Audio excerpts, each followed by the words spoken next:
السلام علیکم دوستو، میں ہوں عبد القادر۔ آج میں آپ کے سامنے ایک قرآن کی ایک آیت لے کر آیا ہوں جو ہر چیز کی کنجی ہے۔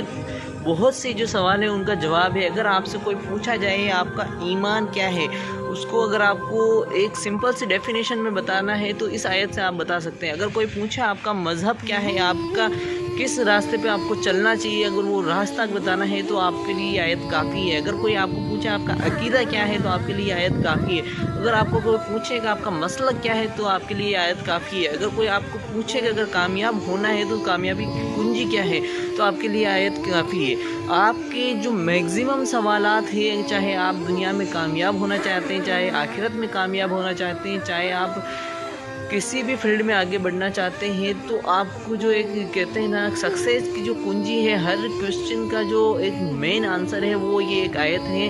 دوستو یہ آیت ہے سورہ نساء جو کہ قرآن کی چوتھی سورہ ہے، اس کی آیت نمبر 59، اطیعوا اللہ واطیعوا الرسول، یعنی اس 59 آیت کی ایک حصہ ہے اور اس کا مطلب ہوتا ہے اللہ اور اللہ کے رسول کی اطاعت کرو۔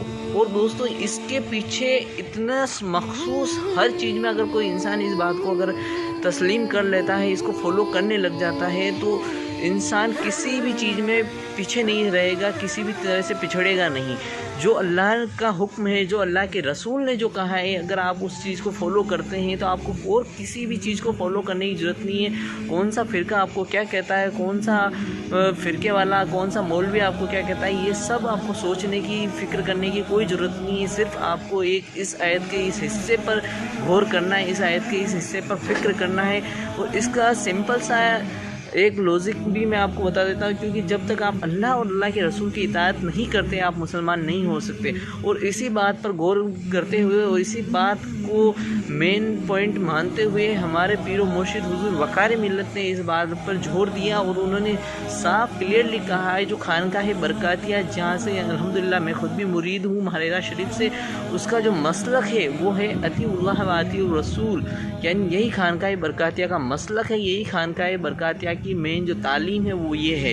اور ساتھ ہی ساتھ دوستو اس ویڈیو میں آپ کو یہ بات بھی بتانے والا ہوں کہ جو روزے رکھتے ہیں ہم، تو جب اس کا افطاری کا وقت آتا ہے اس کے لیے جو اللہ رب العزت کا حکم ہے اور حضور اکرم صلی اللہ علیہ وسلم نے ہمیں بتایا ہے کہ افطار میں جلدی کیا کرو، یعنی کہنے کا مطلب روزے کو مکروہ مت کیا کرو، روزے میں کھولنے میں دیری مت کیا کرو۔ جیسے اگر ٹائم ہو گیا روزہ کھولنے کا تو روزہ وقت پہ کھول دیا کرو، اس کو لمبا مت بڑھایا کرو۔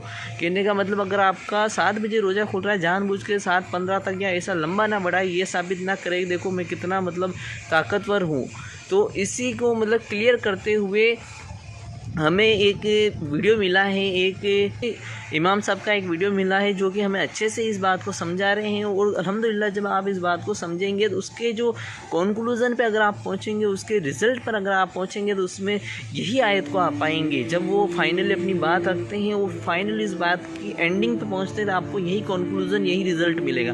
تو آئیے دوستو میں آپ کو پہلے حضور وقار ملت کا جو پہلے وہ شارٹ کلپ ہے پہلے وہ دکھاتا ہوں، پھر اس کے بعد میں جو یہ امام صاحب نے جو یہ بات کہی جس کی وجہ سے میں آپ کے سامنے یہ ویڈیو لے کر کے حاضر ہوں، تو یہ ویڈیو بھی میں آپ کو دکھاتا ہوں۔ تو آئیے دوستو دیکھتے ہیں دونوں ویڈیو۔ اگر تم میری وصیت سننا چاہتے ہو، اطیعوا اللہ واطیعوا الرسول۔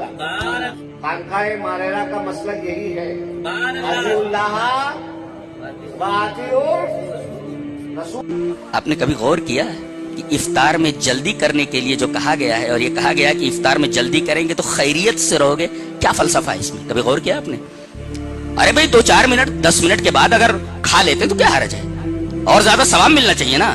جتنی زیادہ دیر ہوگی اتنی زیادہ ہم روزے میں رہیں گے، اتنا زیادہ ہمیں ثواب ملنا چاہیے۔ اور یا الٹا کہا جا رہا ہے دیر کرو گے تو خیریت نہیں ہے، جلدی کرو گے تو خیریت ہے۔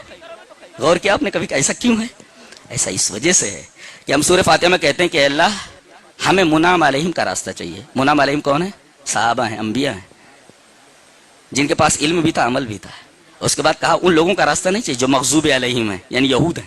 مغضوب علیہم سے مراد یہود ہیں اور ضالین سے مراد نصارہ ہیں۔ تو ضالین جو ہیں یہ نصارہ ہیں اور مغضوب علیہم یہود ہیں۔ یہودی کیا کرتے تھے معلوم ہے؟ وہ بھی روزہ رکھتے تھے، اور وہ لوگ غروب آفتاب کے بعد بھی افطار نہیں کرتے تھے،